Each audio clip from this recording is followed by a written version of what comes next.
ఖచ్చితంగా వంశీకి ఏమన్నా అవనండి మీ కుట్రల వల్ల వంశీ మరణమే మీ ప్రభుత్వాన్ని బలికి పోతుంది, మీ బలి తీసుకుంటుందని కూడా మీకు హెచ్చరిక జారీ చేస్తూ, ఇటువంటి తప్పుడు యదవల కోసం అన్నం పెట్టిన పార్టీని కాదని తల్లి లాంటి పెద్దావిడ్ని అనరాని మాటలు మాట్లాడి ఒక తప్పుడు పార్టీలోకి చేరి తప్పుడు మాటలు మాట్లాడి జగన్మోహన్ రెడ్డి దగ్గర ఏదో మెప్పు సంపాదించాలని తప్పుడు పనులు చేసి ఈరోజు నువ్వు చేసిన తప్పులకి శిక్ష అనుభవిస్తూ, నువ్వు చేసిన పాపాలకి శిక్ష అనుభవిస్తుంటే ఈరోజు నువ్వు జైల్లో ఉన్నావని బాధ ఇళ్లలో ఒక్కడికి కూడా లేదు. ఏం కోరుకుంటున్నాడు తెలుసైడు? వంశీ మరణిస్తే అదే మీ రాజకీయానికి సమాధి, అదే మీ తెలుగుదేశం పార్టీని చంపేస్తుంది. వంశీ మరణిస్తే ఈరోజు నువ్వు జైల్లో నుంచి బయటికి రావాలని కోరుకోవట్లేదు. ఇల్లు నీ మరణాన్ని కోరుకుంటున్నారు, నీ చావును కోరుకుంటున్నారు. నువ్వు చచ్చిపోతే, నువ్వు మరణిస్తే నీ శవంతో రాజకీయం చేయాలని చూస్తున్నారు ఈ రాబందులంతా కలిసి.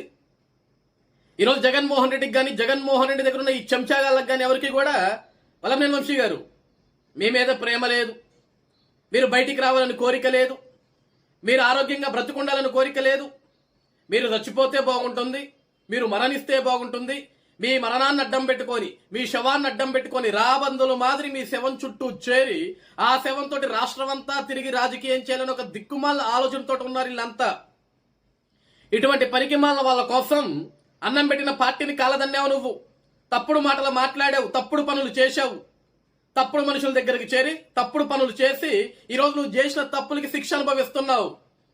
ఇదే కర్మ సిద్ధాంతం. ఇటువంటి వెధవల కోసం ఈరోజు నువ్వు అనుభవిస్తున్నావు. ఈరోజు వైఎస్ఆర్సీపీ పార్టీలో ఉన్న నాయకులకు కానీ, కార్యకర్తలు ముఖ్యంగా ఏదైతే జగన్ని నమ్ముకున్న కార్యకర్తలు అందరికీ చెప్తున్నా, ఇలాంటి పనికి మాల వాళ్ళందరూ కూడా మీ బాగు కోరుకోరండి. మీరందరూ చచ్చిపోతే మీ శవాల మీద రాజకీయం చేయాలని చూస్తుంటారు వీళ్ళంతా. వైఎస్ఆర్సీపీ పార్టీలోనే ఎవరు చచ్చిపోయినా సరే ఆ శవం దగ్గరికి వెళ్ళి రాబందుల్లాగా చేరి ఆ శవంతో రాజకీయం చేసి రాష్ట్రంలో ఎట్లయినా సరే మళ్ళీ జగన్మోహన్ రెడ్డిని ముఖ్యమంత్రిని చెయ్యాలని ఒక ఆలోచన తప్ప, మీరు ఆరోగ్యంగా ఉండాలా, సంతోషంగా ఉండాలా, ప్రాణాలతో ఉండాలని కోరుకునే వ్యక్తుల్లో వైసీపీలో ఎవ్వరూ లేరు. వినండి, పేరు నేను ఏం మాట్లాడుతున్నాడు? పిచ్చెక్కింది, మరణాన్ని కోరుకుంటున్నాడు. ఇటువంటి వెధవల కోసం, ఇటువంటి పనికిమాల వాళ్ళ కోసం ఆ వైఎస్ఆర్సీపీ పార్టీ జెండాలు ఎందుకయా మోస్తున్నారు మీరంతా? మీ బాగు కోరుకోరు వీళ్ళంతా కూడా. అసలు వైఎస్ఆర్సీపీ పుట్టిందే ఒక రాష్ట్ర నాశనం కోసం, ప్రజల నాశనం కోసం. ఆ పార్టీ పుట్టిందే శవాల మీద.